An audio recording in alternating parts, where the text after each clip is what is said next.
Audio Jungle.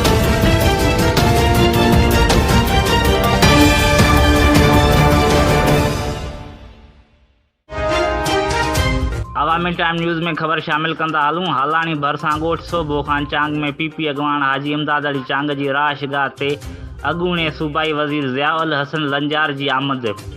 MNA Syed Ibrar Shah, MPA Syed Sarfaraz Shah, MPA ममताज़ चांजो, ज़िले सदर फिरोज़ खान जमाली समेत ॿियनि अॻवाननि जी आमद। आयल महिमाननि खे सिंध जी सक़ाफ़त टोपी अजरक जा तोहफ़ा पेश कया विया। उन मौक़े ते ज़ियाउल लंजार चयो, मियां गौस बश्क चांग जी कयल ख़िदमतुनि जो इहो सबूत आहे जो हिकिड़ी नंढी चांह पार्टी में सवे माण्हुनि शिरकत कई आहे। हाजी इमदाद अली चांग असांजी पार्टीअ जो हिसो आहे। साणस हर ॾुख सुख में पार्टी जा ज़िम्मेवार ऐं गॾु हूंदासीं। इंशाअल्लाह बल्दियात इलेक्शन में सॼी सिंध में कामयाब थींदासीं।